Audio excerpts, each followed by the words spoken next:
The afternoon sun streamed through the tall windows of the Crescent Kitchen, one of the most respected restaurants in New Orleans. The golden light bounced off polished wood and crystal glasses, creating an atmosphere of warmth and elegance that had made the place famous for over 50 years. Andre Wilson adjusted his bow tie and smoothed down the front of his crisp white shirt. After 8 years working at the Crescent Kitchen, he still felt a sense of pride every time he put on his uniform.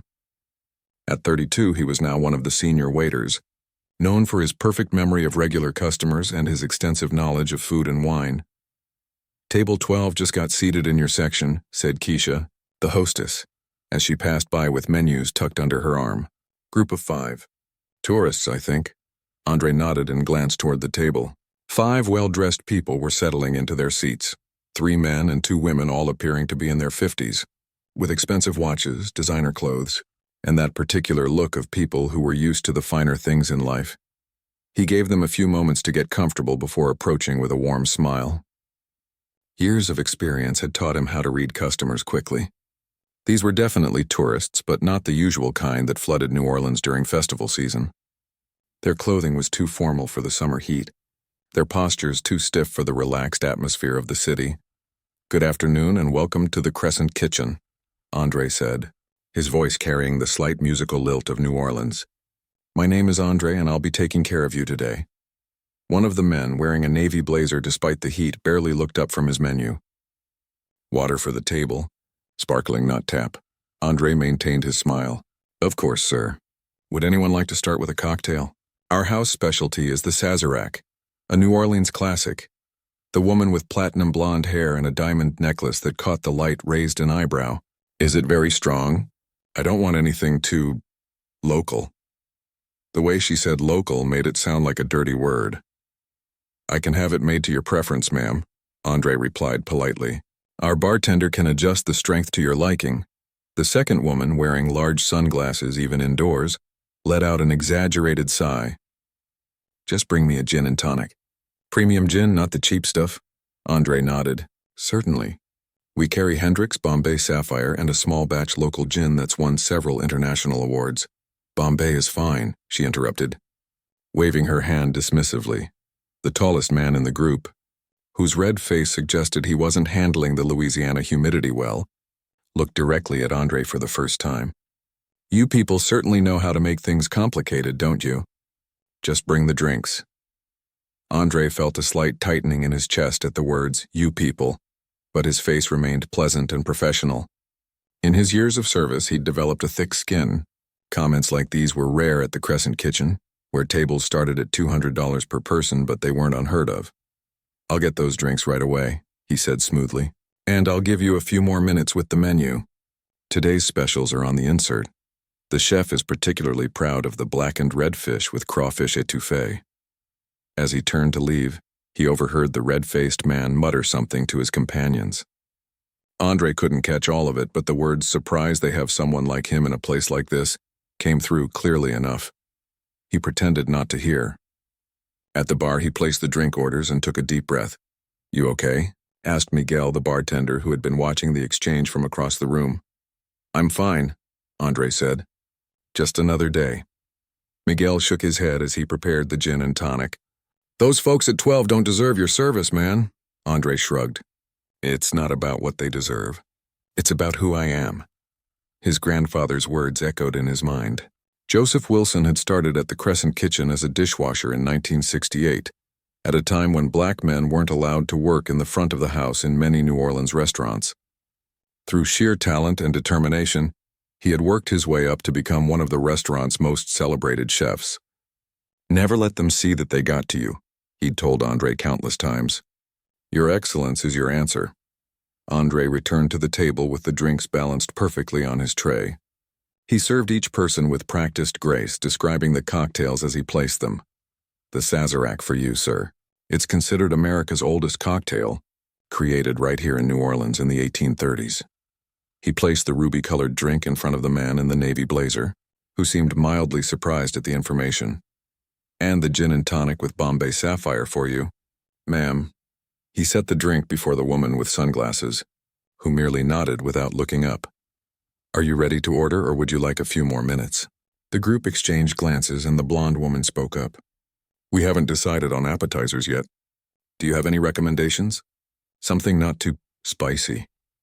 Again, her tone suggested that spicy was somehow suspicious. Our crab cakes are excellent and quite mild, Andre offered. They're made with lump blue crab from the Gulf with just a touch of Creole mustard for flavor. The man in the blazer leaned toward his companions. I heard these places often use frozen seafood and just claim it's fresh, he said, not bothering to lower his voice. Andre pretended not to hear this either. All our seafood is delivered fresh daily, sir. The chef personally inspects each delivery. The red-faced man snorted. And I suppose you know the chef personally?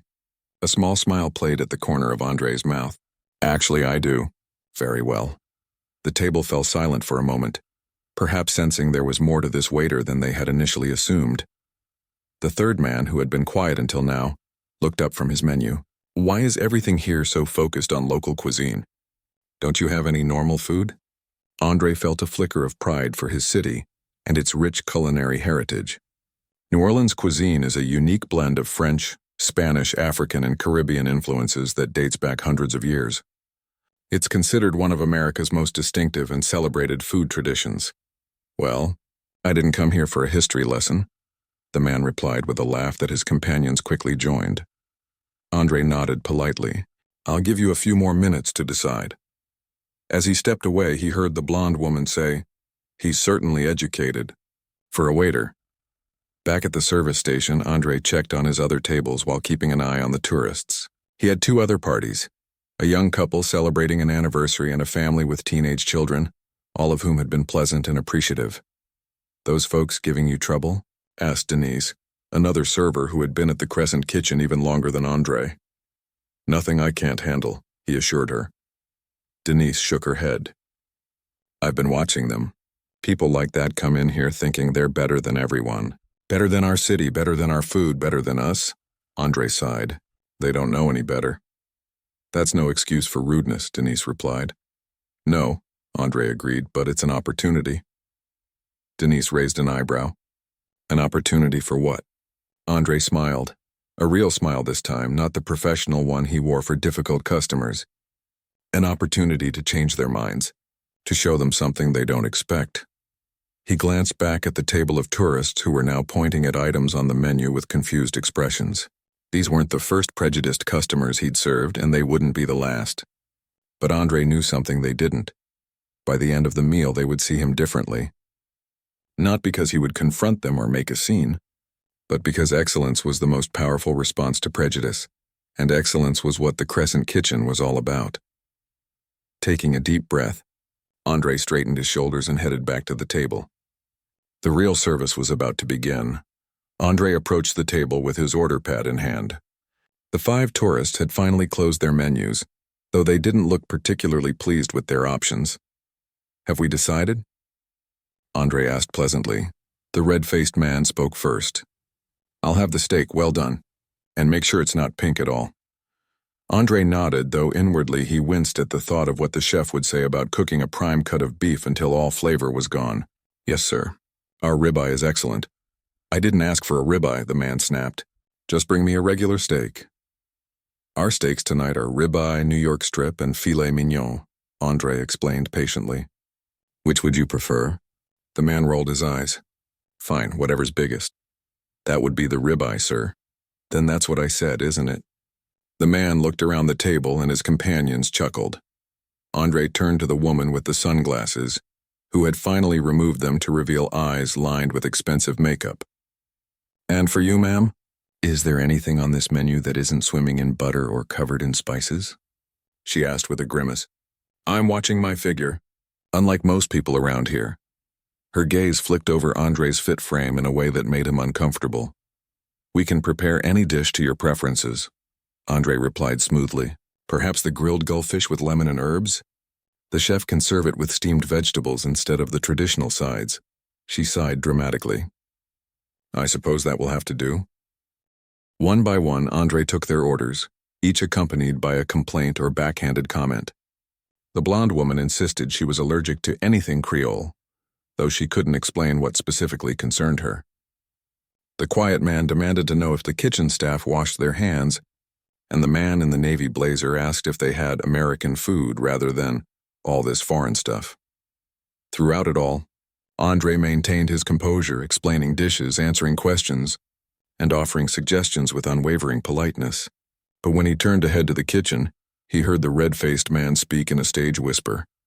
"I can't believe they have these people serving in a place that charges these prices. Back home, he'd be cleaning the floors, not taking orders." Andre's steps faltered for just a moment. The comment stung more than he wanted to admit. He could feel eyes on him. Denise from across the room, Miguel from behind the bar, other diners who might have overheard. The restaurant had gone strangely quiet, or perhaps that was just the rushing in his ears. He continued to the kitchen, his back straight, his face composed. But once through the swinging doors, he set down his order pad and leaned against the wall, closing his eyes for a brief moment. "What's wrong?" asked Thomas, the sous chef, looking up from the dish he was plating. "You look like you just ate something sour." Andre shook his head. Table 12. "They're challenging." Thomas peered through the small window in the kitchen door. "Ah, those types. We get them sometimes." "They said I should be cleaning floors, not taking orders," Andre said quietly. The kitchen activity around him slowed as the staff heard his words. Pots stopped clanging, knives paused mid-chop. Then William, the head chef, looked up from the grill. "Is that what they said to you?" William's voice was dangerously calm. He was a big man with arms corded with muscle from decades of working in kitchens. "Because if it is, they can leave my restaurant right now." Andre managed a small smile at the protective anger. "They didn't say it to me. They said it loud enough for me to hear." William's jaw tightened. "That's just as bad." "It's fine," Andre insisted. "I've dealt with worse." "You shouldn't have to," said Lisa, one of the line cooks. "Not here, not anywhere." Andre shrugged, though their support meant more to him than he could express. "My grandfather always said the best revenge is doing your job so well they can't ignore it." William's expression softened at the mention of Joseph Wilson. The older man had been William's mentor when he first started at the Crescent Kitchen 20 years ago. "Your grandfather was a wise man, but he also didn't take any nonsense, I know," Andre said, "and neither do I. But there's a difference between not taking nonsense and causing a scene. Those people came in here with their minds already made up about me, about this place, about New Orleans. I can't change that by getting angry." He picked up his order pad again. "But I can change it by showing them who I really am." William studied him for a moment, then nodded. "All right, but you let me know if they cross the line." Andre entered the orders into the system, careful to note all the special requests and modifications. As he worked, he thought about his grandfather. Joseph Wilson had faced far worse than rude comments in his time. He had worked in kitchens when black chefs weren't allowed to cook certain dishes or use certain ingredients because they were considered too sophisticated for them to handle. He had endured slurs and threats and physical intimidation, and through it all he had cooked. He had created dishes so perfect, so delicious, that even the most prejudiced diners couldn't deny his talent. He had risen through the ranks by the sheer force of his skill, eventually becoming head chef and then part owner of the Crescent Kitchen. Andre was about to head back out to the dining room when Keisha, the hostess, pushed through the kitchen doors, her face tight with anger. "Andre, those people at 12 are asking for a different server. A more appropriate one," they said. She practically spat out the words. "I told them I'd check, but honestly, they should be thrown out." A heavy silence fell over the kitchen. Andre felt a flush of humiliation, followed by a wave of anger that he quickly pushed down. "What do you want to do?" William asked him quietly. Andre thought about it. He could give them what they wanted. Let another server take over, avoid the discomfort, protect himself from further insults. Most of the other servers were white. Maybe the tourists would be more comfortable with them. But then he thought about what that would mean. It would mean letting them win. It would mean teaching them that their behavior worked. That if they were rude enough, inappropriate enough, they could get what they wanted. It would mean betraying everything his grandfather had stood for. "I'll keep serving them," he said firmly. "Are you sure?" Keisha asked. "No one would blame you if—" "I'm sure," Andre interrupted. "Tell them their regular server will be right with them." William clapped him on the shoulder. "That's Joseph Wilson's grandson right there." Andre straightened his bow tie and smoothed down his shirt again. Then he picked up a tray of fresh bread and butter and headed back out to the dining room. As he approached table 12, he could see them huddled together, whispering. They fell silent when they noticed him, their expressions a mix of surprise and annoyance. "Fresh bread for the table," Andre announced, placing the basket in the center. "Our baker makes it twice daily." The sourdough is started from a culture that's been maintained in the restaurant for over 30 years. The blonde woman frowned. "We asked for a different server." "I apologize, but all our other servers are currently at capacity," Andre replied smoothly. "I assure you I'll take excellent care of you this evening." The red-faced man leaned forward. "Look, we're paying good money to eat here. We should be able to choose who serves us." Andre met his gaze steadily. "Sir, at the Crescent Kitchen, we pride ourselves on providing exceptional service to all our guests. Every member of our staff is highly trained and qualified. I've been serving here for 8 years, and I know our menu and wine list better than anyone. I'd be happy to prove that to you." The 5 tourists exchanged glances, clearly not expecting this response. They had wanted him to get angry, to make a scene, to give them an excuse to complain. Instead, he had responded with nothing but professionalism. Before they could reply, Andre continued. "Your first courses will be out shortly. In the meantime, may I suggest a wine to complement your meals? We have several excellent options that would pair beautifully with your selections." The man in the navy blazer scoffed. "You're a wine expert now, too?" A small smile played at the corners of Andre's mouth. "As a matter of fact, I am. I hold a Level 2 certification from the Court of Master Sommelier. Would you like to see our list?" Again, that flash of surprise in their eyes. They had underestimated him, had made assumptions based on nothing but the color of his skin. And now, bit by bit, he was going to show them how wrong they were. "Fine," said the red-faced man. "Impress us." Andre's smile widened. "It would be my pleasure." Andre returned to table 12 with the wine list, a leather-bound book thick with options from around the world. The Crescent Kitchen was known for its exceptional cellar, with bottles ranging from affordable local favorites to rare vintages that cost more than most people's monthly rent. "Given your selections," Andre said, "I would recommend a few different options." He opened the list and pointed to a section. "For the ribeye, this Cabernet Sauvignon from Napa Valley would complement the richness perfectly. It has notes of black cherry and cedar with enough tannin to cut through the fat of the meat." The red-faced man looked skeptical. "How much?" $120 for the bottle," Andre replied. "But we also offer an excellent Washington State Cabernet for $75 that would be nearly as good a pairing." The man seemed surprised by Andre's frankness. Most servers would push the more expensive option without offering alternatives. "For the fish dishes," Andre continued, turning to the women, "I'd suggest this Sancerre from the Loire Valley. It's crisp and mineral-forward with hints of grapefruit and flint that will enhance the delicate flavors without overwhelming them." The blonde woman raised an eyebrow. "You've actually tasted all these wines?" "Yes, ma'am," Andre replied. "The restaurant holds tastings for the staff whenever new wines are added to the list. It's important that we can speak knowledgeably about what we're serving." The quiet man, who had been the least overtly rude so far, studied Andre with new interest. "Where did you learn about wine?" "That's not common knowledge." Andre could hear the unspoken part of the question. Not common knowledge for someone like you. But he answered as if the question had been asked in good faith. "I started studying after I began working here. The previous sommelier took me under his wing when he noticed I was interested. I've been taking courses for the past 5 years. I'm hoping to become a certified sommelier next year." The man in the navy blazer leaned back in his chair. "So you're not just a waiter?" "I am a waiter," Andre corrected him gently. "But like most people, I contain multitudes." There was a moment of uncomfortable silence as his words sank in. Then the red-faced man cleared his throat. "We'll take the Washington Cabernet and the whatever that French white wine was." "The Sancerre," Andre supplied. "Excellent choices. I'll bring those right out." As he walked away, he could feel something in the air had shifted. The tourists weren't exactly friendly, but they were looking at him differently now.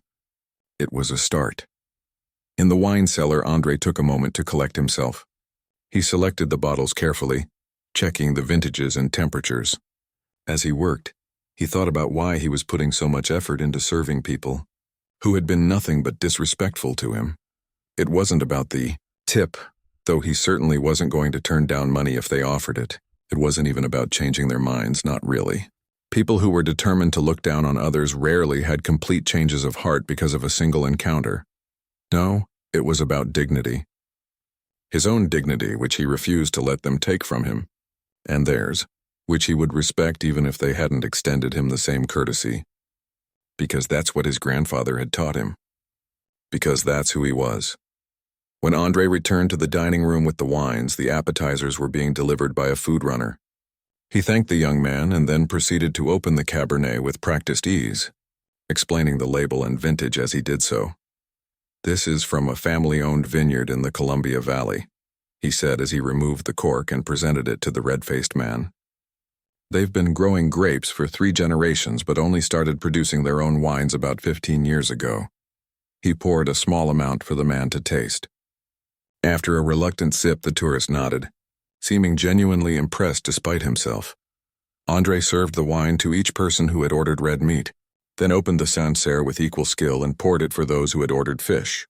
"Your appetizers are served," he said, gesturing to the beautiful plates before them.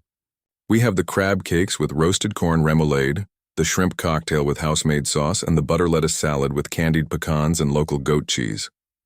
The presentation was flawless. Even the simple salad looked like a work of art, with delicate edible flowers scattered among the greens and a light vinaigrette that caught the light. The tourists looked at their food with surprise. Whatever they had been expecting, it clearly wasn't this level of sophistication and beauty. "Is there anything else I can get for you right now?" Andre asked. The tourists shook their heads, already reaching for their forks. Andre nodded and stepped back, giving them space to enjoy their first course. As he checked on his other tables, he kept an eye on the tourists. They were eating with obvious pleasure, their earlier complaints forgotten in the face of the exceptional food.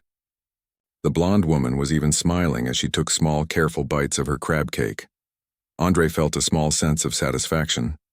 Food had a way of breaking down barriers. His grandfather had always said that it was hard to maintain prejudice with a good meal in your belly. "Feed them well," he would say, "and they might just listen to what you have to say." When Andre returned to clear the appetizer plates, the mood at the table had noticeably lightened. The food and wine had worked their magic, and the tourists were more relaxed, their faces flushed with pleasure and alcohol. "That was actually quite good," the woman with the fancy makeup admitted. "Those crab cakes didn't taste frozen at all," Andre smiled. "That's because they weren't. Our chef makes everything from scratch daily. The crab was swimming in the Gulf yesterday." "And where did you say the goat cheese in this salad was from?" asked the quiet man. "It's from a small farm about 30 miles outside New Orleans," Andre replied. "The owner brings it to the restaurant personally every Tuesday. She has just 27 goats, and each one has a name." "You're joking," said the blonde woman with a surprised laugh.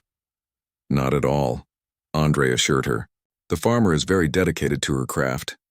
I visited the farm myself. The head chef organizes field trips for the staff so we understand where our ingredients come from." "The head chef takes waiters on field trips?" The red-faced man sounded skeptical again. "The head chef believes everyone who works here should understand and appreciate the food we serve," Andre explained, "from the dishwashers to the line cooks to the servers. We're all part of the dining experience." The man in the navy blazer frowned. "That's an unusual approach." "It's a successful one," Andre countered. "The Crescent Kitchen has been open for over 50 years, and we've won regional and national awards nearly every year of operation." Before the tourist could respond, Andre spotted the food runners approaching with the main courses. Here we are."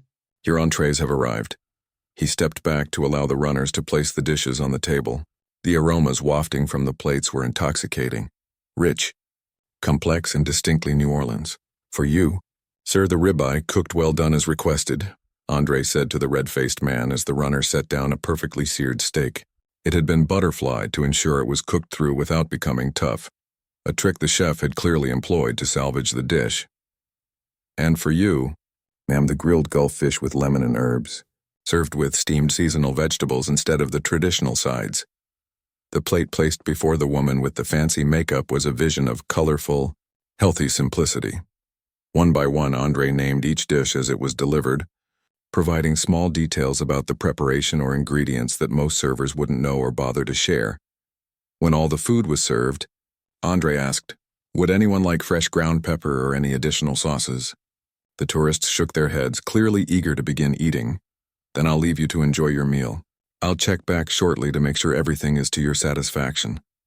As Andre walked away, He could hear the sounds of appreciation from the table, the small gasps and murmurs that told him they were impressed despite themselves. It was the reaction every server hoped for, the moment when good food transcended everything else. He moved around the dining room, checking on his other tables, refilling water glasses, answering questions about the menu. But he kept table 12 in his peripheral vision, watching as their expressions changed from cautious tasting to undisguised enjoyment. When he judged they were about halfway through their main courses, he returned to the table. "How is everything?" "This fish is perfectly cooked," said the woman with the fancy makeup, surprise evident in her voice. "And these vegetables actually have flavor." "I'm glad to hear it," Andre replied. "Our chef believes in minimal preparation for the freshest ingredients." Those vegetables were harvested this morning. The red-faced man was cutting into his steak. "I asked for well done, but this isn't dry at all." "How did they manage that?" Andre smiled. "The chef used a special technique. He's very skilled at meeting guests' preferences while maintaining the quality of the dish." The quiet man looked up from his jambalaya. "This is spicy but not overpowering. The flavors are complex. That's the holy trinity: bell pepper, onion, and celery, along with our house-made andouille sausage," Andre explained. "The recipe has been handed down through generations." As he spoke about the food, Andre could see the tourists really listening to him for the first time. They were asking genuine questions, making eye contact, nodding along to his explanations. The shift was subtle but unmistakable. They were beginning to see him as a person, knowledgeable, professional, worthy of their attention and respect. It wasn't a complete transformation. There were still moments when one of them would make an off-color remark or speak to him with unnecessary sharpness. But those moments were becoming fewer and farther between, and Andre knew that the real test was yet to come. Because dessert would be served soon, and with it the perfect opportunity to teach them the most important lesson of all. As the tourists finished their main courses, Andre approached with the dessert menus. The atmosphere at the table had transformed remarkably from when they first arrived. Their faces were flushed with good food and wine, their postures relaxed, their voices carrying the warm tone of people who had enjoyed themselves thoroughly. "Would anyone care to see our dessert options?" Andre asked, presenting the elegantly printed cards. "I shouldn't," said the woman with the fancy makeup, patting her stomach. "But after a meal like that, I can't resist." The blonde woman nodded in agreement. "Everything has been surprisingly good." Andre noted the surprisingly but let it pass without comment. Progress came in small steps. "Our pastry chef specializes in both traditional New Orleans desserts and modern interpretations," he explained as he handed out the menus. "The bread pudding with whiskey sauce is a local classic, while the deconstructed lemon tart represents our more contemporary offerings." The quiet man studied the menu with interest. "What would you recommend?" Andre considered for a moment. "If this is your first visit to New Orleans, I would suggest the bread pudding. It's a dish with deep roots in the city's history, created as a way to use day-old French bread. Ours is made with brioche, vanilla beans, and local pecans, then topped with a sauce that includes bourbon from a distillery just outside the city." "That does sound good," said the man in the navy blazer, who had been gradually warming up throughout the meal. "I'll try that." "I'll have the same," added the red-faced man whose complexion had cooled somewhat over the course of dinner. The women chose the chocolate soufflé with house-made vanilla bean ice cream, while the quiet man opted for the seasonal fruit cobbler. "Excellent choices," Andre said. "Would anyone care for coffee or an after-dinner drink?" They ordered coffee all around, and the red-faced man requested a glass of bourbon. "Whatever you recommend," he added, making eye contact with Andre in a way that suggested a newfound respect. As Andre turned to leave, the blonde woman spoke up. "I have to admit, you really know your stuff. Have you worked here long?" 8 years, Andre replied. "But my connection to the Crescent Kitchen goes back much further than that." The tourists looked intrigued, but Andre just smiled and promised to return shortly with their desserts and coffee. He had learned long ago that a bit of mystery could be as effective as any direct statement. Let them wonder. Let them ask questions. Let them see him as someone with a story worth knowing. In the kitchen, Andre found William putting the finishing touches on the desserts for table 12. The head chef looked up as Andre approached. "How are they doing out there?" William asked, his voice low enough that only Andre could hear. Andre shrugged. Better. They're actually listening now instead of just waiting for their turn to speak. William nodded approvingly. Good. I've added something special to their desserts. He gestured to a small bowl of edible gold leaf flakes. A little extra shine never hurts. Andre smiled. This was William's way of showing solidarity, treating table 12 to a touch of luxury that wasn't mentioned on the menu. It was a small gesture, but it meant a lot coming from a chef who usually insisted that his food needed no embellishment. I appreciate that, Andre said, and I think they'll notice. Make sure they know it was your idea, William replied, carefully placing a small piece of gold leaf atop each dessert. It's all part of the lesson, right? Andre nodded. William understood what he was trying to do, not just serve these people, but show them the error of their assumptions. It wasn't about revenge or even getting an apology. It was about opening their eyes, even if just a crack. Almost ready for coffee service, called Lisa from the espresso machine. French press for table 12, right? Yes, please, Andre confirmed. And can we use the special reserve beans? Lisa raised an eyebrow but nodded. The special reserve was usually saved for regular customers or special occasions. Andre was pulling out all the stops for table 12. When everything was ready, Andre arranged the desserts, coffee, and bourbon on his tray with meticulous care. Then he took a deep breath and headed back out to the dining room. The tourist looked up with genuine interest as he approached, a far cry from the dismissive glances they had given him earlier. Their eyes widened at the sight of the desserts, each one a small work of art, topped with a delicate piece of shimmering gold leaf. Bread pudding with whiskey sauce, Andre announced as he set the first plate down. And for you, the chocolate soufflé with vanilla bean ice cream. One by one, he served the desserts with the same precision and grace he had shown throughout the meal. Is that real gold? Asked the blonde woman, pointing to the small metallic flake atop her soufflé. Yes, ma'am, Andre replied. 24-karat edible gold leaf. A small addition the chef prepared especially for your table. Why would he do that? Asked the red-faced man, sounding genuinely confused. Andre met his gaze steadily. Because I asked him to. I wanted you to have a memorable experience. The 5 tourists exchanged glances, clearly unsure how to respond to this unexpected kindness after their earlier behavior. And here is your bourbon, Andre continued, placing the crystal glass before the red-faced man. Aged 12 years in charred oak barrels. It has notes of vanilla, caramel, and a hint of smoke. Thank you, the man said, and Andre could tell the words cost him some effort. And finally, your coffee, Andre said, pouring the rich, dark liquid from a French press into 5 cups. These beans are from a small farm in Colombia. The Crescent Kitchen has an exclusive relationship with the grower. You can't find this coffee anywhere else in the country. The aroma that rose from the cups was complex and enticing, with hints of chocolate and berries. The tourists inhaled appreciatively. Please enjoy your desserts, Andre said, stepping back. I'll give you some time to savor them. As he walked away, he could hear them murmuring to each other, their voices low but not hostile. Something had definitely changed. They were seeing the Crescent Kitchen, and him, in a new light. Andre checked on his other tables, but they were all finishing up their meals and preparing to leave. It had been a busy night, but a good one. When he judged that table 12 had had enough time to enjoy their desserts, he returned with the check presenter. I hope everything was to your satisfaction, he said, placing the leather folder discreetly on the table. The quiet man, who seemed to have become the unofficial spokesperson for the group, looked up. It was excellent, truly.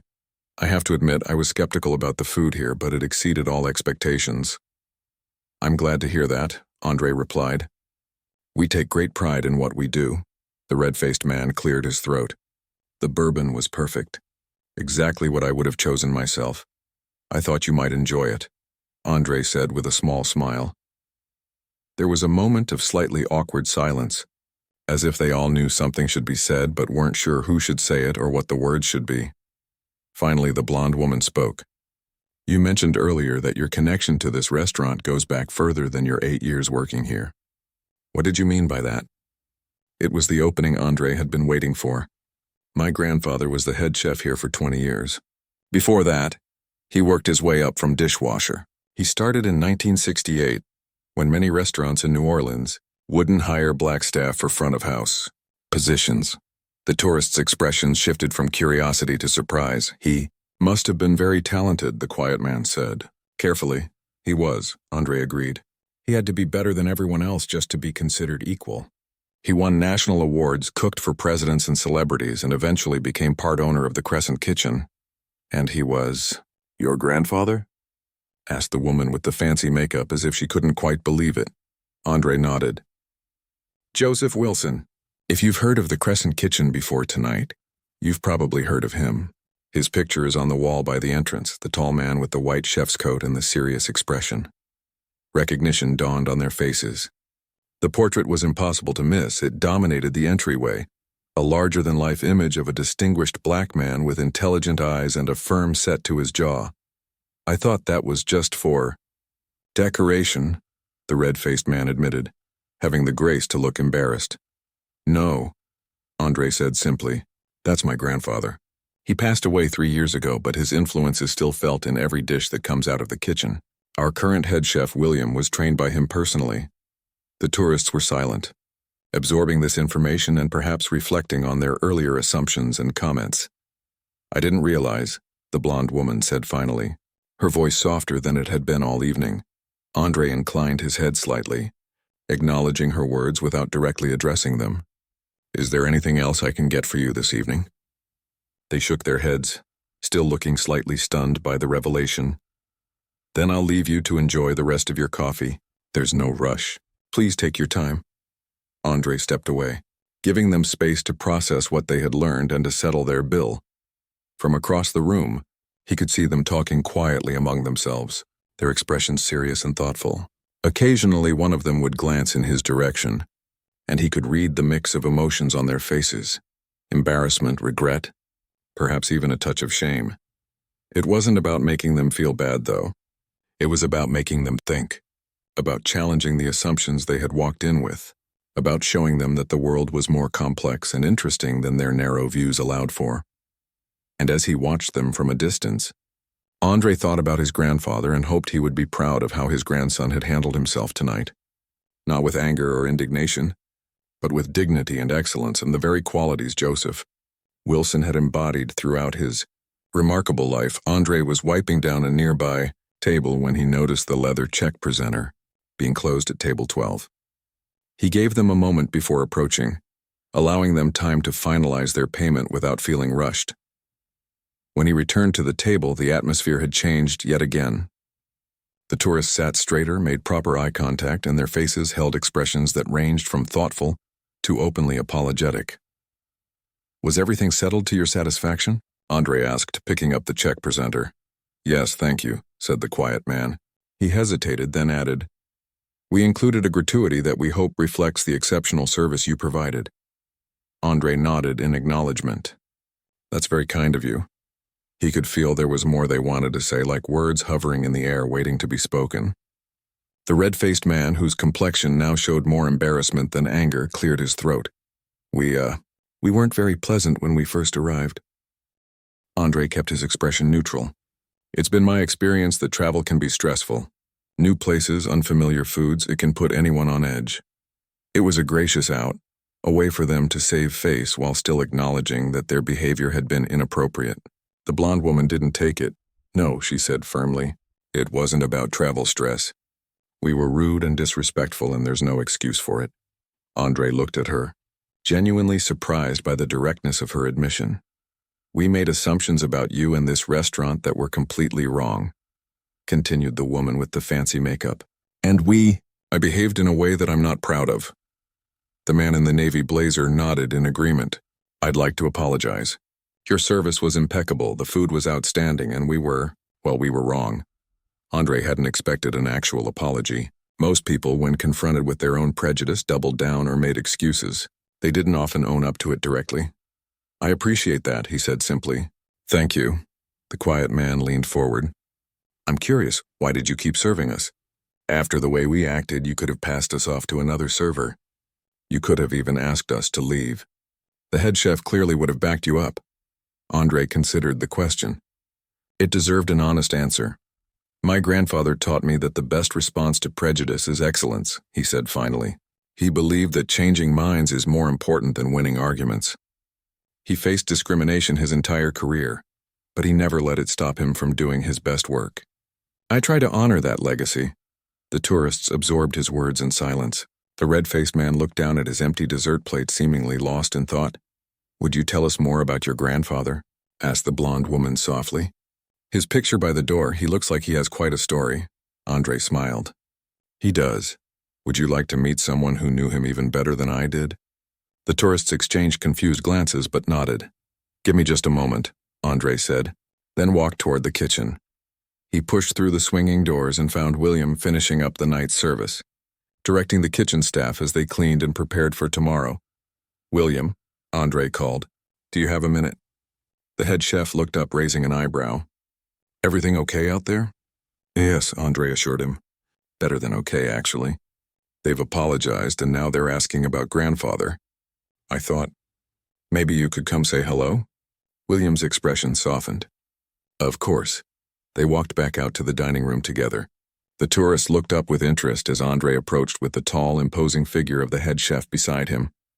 This is William Reynolds, Andre introduced him, the head chef of the Crescent Kitchen and my grandfather's protege. William nodded to the table. Good evening. I hope you enjoyed your meal. It was extraordinary, said the quiet man with genuine enthusiasm. Some of the best food I've ever had. Joseph would be pleased to hear that, William replied. He never settled for less than extraordinary. The blonde woman gestured to the empty chair at their table. Would you join us for a moment? We'd love to hear about him. William glanced at Andre, who nodded slightly. The chef took a seat, his large frame making the dining chair look almost comically small.